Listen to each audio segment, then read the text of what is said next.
Hi there, I'm Doireann McDermott and you're watching Dúchascopy TV today.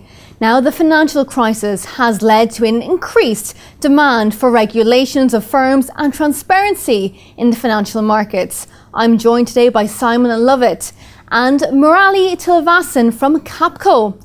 Welcome. Thank you. Thank you. So it's great to have you both in the studio. Now, first of all, looking at this, how have all the regulations and this increased demand for transparency had an effect, an impact on companies?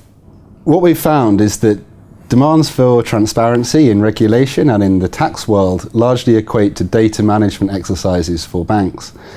We've had past experience recently of FATCA and Rubik, which are both tax legislations. We also have EMIR and Dodd-Frank on OTC derivatives reform.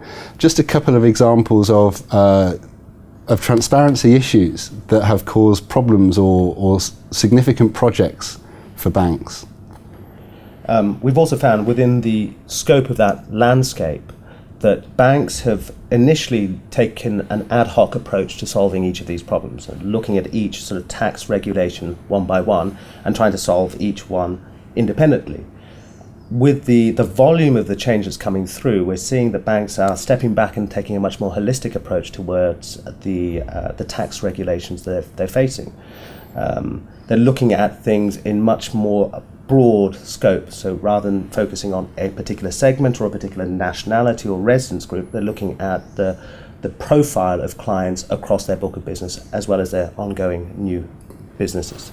The one thing that we've noticed, a common theme among banks when we're implementing solutions for these transparency requirements, is the fact that a lot of banks don't actually have an inventory of who they're doing business with and how they're doing business, even where they're doing business.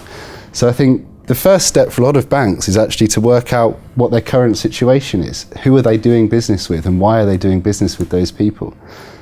And in light of your recent experience, now what should be the main focus to help banks prepare for the regulations? The key thing in our experience, and this relates to what we said in the beginning, is it's a pure data exercise. There's a huge amount of data needs to be collected, maintained, and kept in a clean way that can actually be used effectively. The other thing that firms must do is to look at a wider strategy, look at common themes between the different regulations.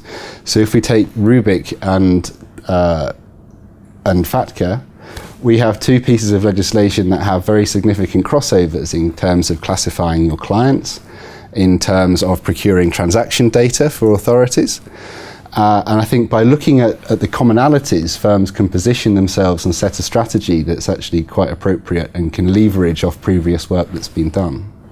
I believe in order to support exactly that strategy, firms should be looking at putting processes and procedures that do not focus on any one particular type of legislation, but trying to address this new landscape that is being presented to the financial institutions. Processes, procedures and training behind that to ensure that the data that is being collected is collected in a timely fashion and maintained to produce a living inventory of the client's relationship with the bank. Absolutely. This living will is a very important thing for banks to work on, because as we said, we've come across many banks who really don't know who, how or where they're doing business. And in terms of data management, what are the main challenges behind it? I think here in Switzerland we have a particularly special challenge because of the Swiss banking secrecy legislation.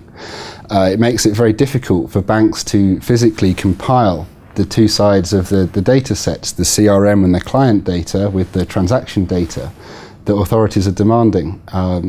So banks are having to put together some task forces, or they have to change their security models just in order to be able to comply with this. I think it's also a challenge for clients to understand the need to provide this information to the banks. Historically, they've not necessarily had to provide this level of detail. That in itself is going to be a challenge for the banks to explain why this needs to be done and the benefits for the client to produce this in one shot rather than being faced with a number of different forms to fill in over a period of time. And of course, there must be some sort of opportunities with all these changes, but what are they? Well, in my experience, all changes in regulation throw up some kind of opportunity for people who are willing to look through it and look for the real opportunity behind it. So to give an example of EMIR, the European Market Infrastructure Regulation, it's very similar to Dodd-Frank in the United States, the Title VII. The opportunity really behind that wasn't just becoming compliant by putting in place a certain number of processes. The opportunity was to look at how you finance the different positions that you're putting on, because the derivatives trades now need to be collateralized at a higher rate, and some firms aren't able to acquire that kind of collateral, or they don't hold that collateral. So it becomes very much a securities financing operation. From a private bank perspective, banks may well be able to position themselves from having been more focused on the brokerage and the execution side to building up a relationship with a client where they're looking at a fuller picture for the client's needs. They may well be able to transition to providing more services around wealth management and succession planning, and to put in place structures that produce a more efficient result for the client. I think the other opportunity, and we go back to our living will, is it's a very good chance for the banks to reevaluate exactly where, when, how and why they're doing business. And these why questions are particularly important because it gives rise to banks asking, well, is this relationship really profitable? Is it a relationship or a business area I want to be in? So by a bank doing a full screening of their clients for FATCA or for Rubik, it gives them an opportunity to potentially close out some accounts that aren't profitable or aren't in business areas banks might want to be. Given exactly that in itself is an opportunity for other banks who may well wish to take that client segmentation on as well.